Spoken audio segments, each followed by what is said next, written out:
You're listening to the Full Court Press with your host, Drew Duncan. Don't you dare touch that dial.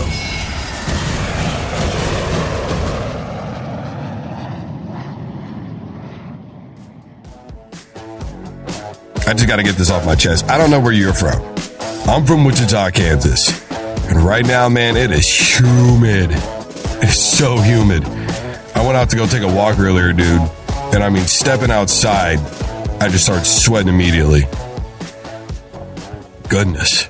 It's Facebook Friday here on the Full Court Press, and I'd be willing to bet this is what your social media timeline looks like. Lonzo-Ball and his triple doubles. Conor McGregor, Floyd-Mayweather getting after it. And Tim Tebow hits a home run. Am I in the ballpark? And it's not necessarily sports related, but I'm pretty sure Game of Thrones is in there somewhere as well. And I'm just going to go publicly on record as saying this. Never seen a single episode of Game of Thrones. Not one. Not one episode, dude. And I'm not ashamed of it. I tried really hard. I did. One time I was at a friend's house and they were watching it. Like, dude, you've got to watch this. You've just got to watch it. And I gave it like 10 minutes. I just couldn't do it. Well, you got to see it from the beginning. Hell, that's nice and all, but not my cup of tea. You know, the reason why I do the Facebook Friday thing is pretty much I just like poking fun at social media. I think we take social media a little too seriously. And I think that we forget what its true purpose really is to be, and that's entertaining. It's all it's meant to do is just entertain you. Come on, all these videos on there, the internet wins again. It's just meant to be entertaining. People have figured out other avenues to promote their brands and do things, and, you know, it's great. I'm on there all the time. I'll be honest. And matter of fact, I'm not going to lie. I'm probably slightly addicted. Not even going to front. Now, I am the type of guy that I could turn off my phone. I can, you know, go for a walk and leave my phone at home. If I go for a walk and I take my phone with me so I can listen to some music or whatever, you know, it stays in my pocket. I really don't bring it out to text people or chat or do any of those kinds of things. You know, I can leave my phone alone. Man, if I'm at home and I'm bored enough, I'm telling you right now, 6 hours can go by like that, man. Seriously. Facebook newsfeed, Conor McGregor, Floyd-Mayweather. Just a travesty of an event last night. Travesty of an event. Number one, it was 2 hours late getting started. Number two, there were multiple sources and reports that said that they were messing with the microphones once again, and people in the audience could barely hear anything that was really going on. Dougie Fresh got booed when he got off stage. Nobody really liked what he was doing. The whole thing was just an ugly nightmare from the beginning. Neither Mayweather or McGregor honestly blew anybody away. McGregor said that they're probably both a little bit tired. You know, it's just the way that it is. I didn't like Mayweather deciding to get all of his bodyguards and, you know, Voltron around Conor McGregor. I thought that was kind of a chump move. I didn't like McGregor saying the disparaging things that he said. Look, you know, honestly, it was better for him to just not say anything at all. If he was gonna say something, he should have just left it at, people are saying that I'm racist and that's absolutely effing ridiculous, and just left it at that. I don't know if he bothered to tell anybody what he was gonna do, but if he did, his people aren't looking out for him. I'll tell you that right now. The outfit that he showed up in, you know, looking like Rick Ross, and people just didn't vibe with it, man. Everybody saw through it. And they started to not like McGregor for the same reasons that a lot of people don't like Mayweather. They just felt like his ego was completely out of control.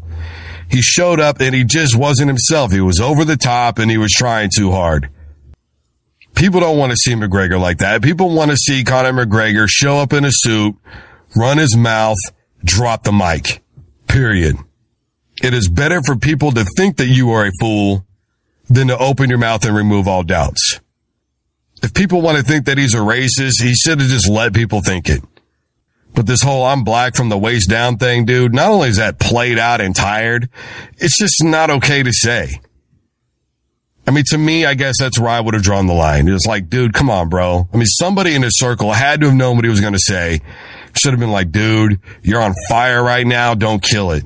And honestly, his whole little shtick just wasn't working for me. It was more like he was trying to be MMA stand-up comedian thing going on. It wasn't working. Just wasn't working. It looked more like a mockery. I know he says that it was a draw, but I don't think so. I guess what happened in Toronto for the time being is a bit of an anomaly. We don't know what's going to happen in London yet, but it is what it is, I suppose. I'm not really sure how interested I am in seeing what happens in London after all this. But I think that this is got the potential to really get out of control. Who the hell knows? I'll watch it, but I don't know if I'll be as fully engaged as I was the last couple of days. Showtime to me has completely dropped the ball on this thing. And I know that Espinoza has said that McGregor's, getting close to crossing the line. His patience is wearing thin, and it's because he's called him a weasel and some other things. And I get that. It's like, okay, bro, you said your piece. Let it, I'm going to let this slide. But if you keep going with this, I think these guys have a lot of things that they want to say to each other, but they know that they can't. I think this is kind of what it's gotten to. They've got things that they want to say, but they can't. And let's be honest, they probably are a little bit tired. From LA to Toronto to New York to London. 4 days in a row. Doing hours upon hours of media. And they've still got to figure out a way to get some time in there to work out. At the bare minimum, you're going to have to lift weights. And get some cardio in. That's the bare minimum. They're both tired as hell. I think they could have done a better job of spreading this thing out over the week. Just my opinion. And that's all I'm going to say about it. Lonzo Ball, he's also on your timeline. Lonzo Ball. Triple doubles, scoring, passing, stealing. He has a bad game in his first summer league game. Essentially, we see his dad come to his rescue. And after that, Lonzo performs. What do you want to say about it? It's summer league. He's a hot commodity though. So he's going to get talked about the way that it is. And I know a lot of people are knocking him because he's not wearing the shoes and all that. Let it go. I'm sure he'll show up in some, baller brand shoes sooner or later. You want to take your time. You want to do this thing right. It's just summer league basketball. Plus, there's probably contractual issues and things like that summer leagues have and all kinds of other stuff that maybe they couldn't get out of. I don't know. I didn't bother to look it up. I'm not going to get into it. I know how a lot of that stuff works. To me, it's not something I worry about, so I'm not going to do a whole lot of research on it. I'm not going to get on this microphone and go, well, hey, guess what I know about Nike contracts? Because I really don't give a damn. I'm just keeping it real. 100. I mean, I don't care. If I cared, I would take the time. But I don't. What I care about is some of the things that people, the way that people have attacked Lonzo Ball are the things that have bothered me. He's just a 19-year-old kid. We put so much pressure on these kids now. And we just expect them to be these impervious athletes, these people that, sticks and stones will break my bones, but words will never hurt me. We just expect that we can say whatever we want to a 19-year-old kid. It's his dad that's been running around doing most of the talking. Yeah, sure, Lonzo Ball said some things. I mean, was he on Jimmy Kimmel when he said that, no, I'm not going to go to the Clippers because they don't have a chance? So what? John Elway said the same thing about the Baltimore Colts at the time. They were the Baltimore Colts. And he was right. He said he didn't feel like they knew what they were doing in the front office. And he felt like they were going to move the football team when they were telling him that they weren't. He ended up being right. They moved the football team. John Elway wanted to be a part of a team that knew what they were doing. The same way that Lonzo Ball does. He feels the Lakers know what they're doing. He grew up in LA. That's where he wants to play basketball. He's living his dream. Let him live his dream. My goodness. Let him live his dream. We all had dreams growing up. Some of us are living them. Some of us are living a variation of it. And some of us not so much. Being a sports broadcaster was basically kind of like my backup dream. I always wanted to play in the NFL. Whether I would have made it, who the hell knows? I'm not going to say I would or wouldn't have. I got hurt and that was it. I'm not going to crush somebody else because they want to live their dream. Kids got a lot to prove, but it takes time to develop. Now, in the NBA, the maturation process happens pretty quickly. I will say that because there's more games, so there's more opportunities. This isn't the NFL. You're not going to only get 16 games and 4 preseason games, and that's it.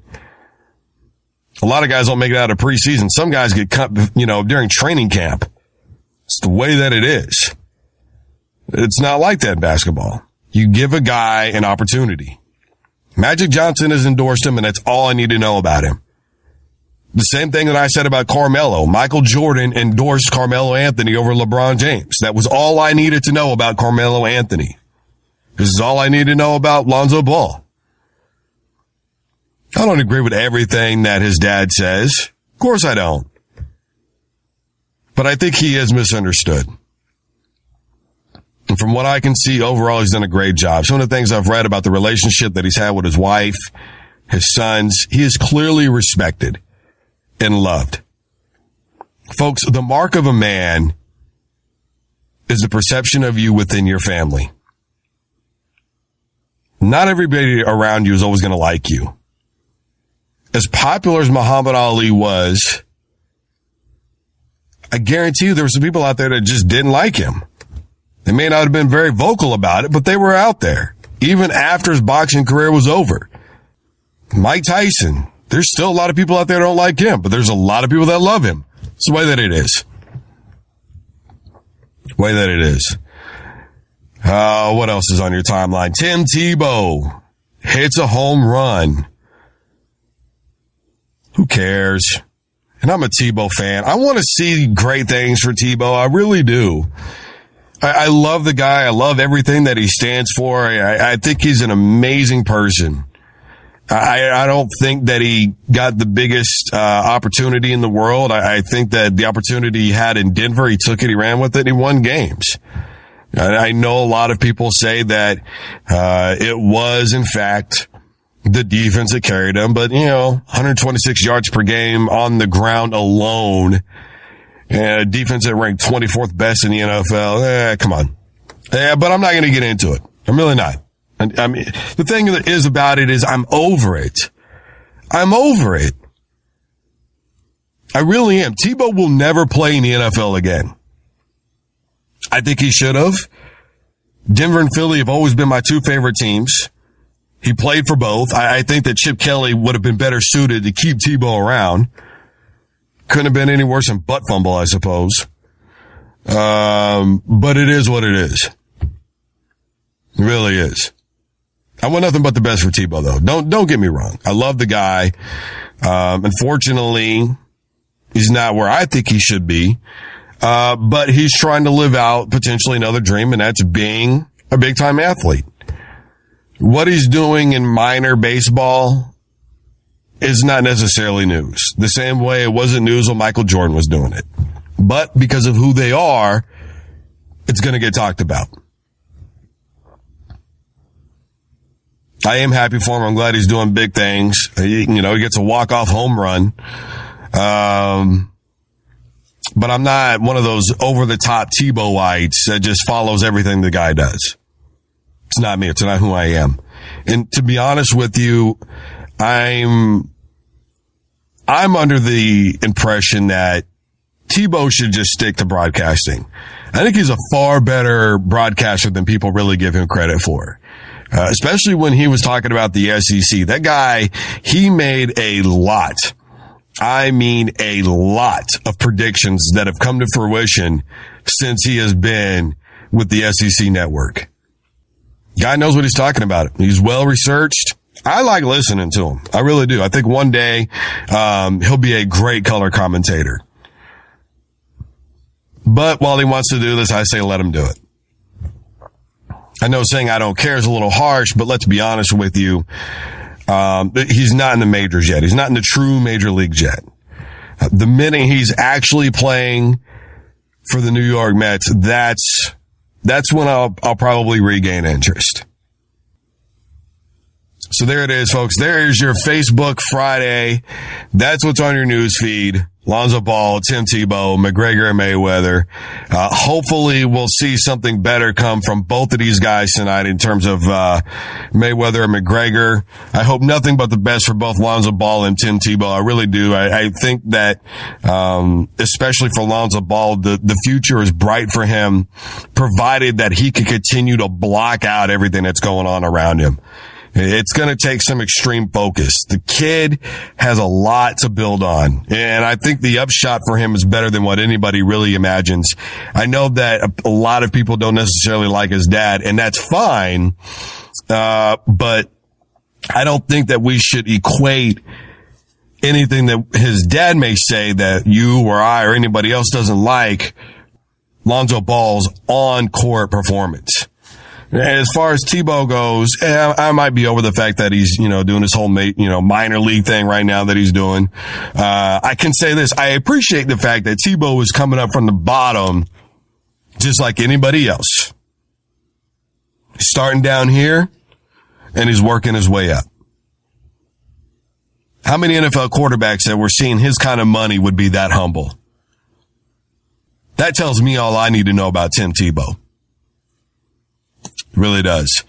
This is the Full Court Press. I am your host, Drew Duncan. You guys are checking me out live. I hope everybody's had a great week. Obviously, next week we got a lot going on. We're going to have some UFC interviews coming up next week.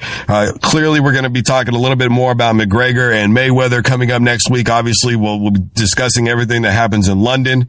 In addition, we've got some new things that we're going to be doing, some new show segments. So everybody, please stay tuned for that. Don't forget, I'm on Facebook at Drew Duncan 83. Twitter is at Drew Duncan 83. And additionally, you can find me on Instagram at Drew Duncan 83. Everybody have a great, safe, fun weekend. I am out.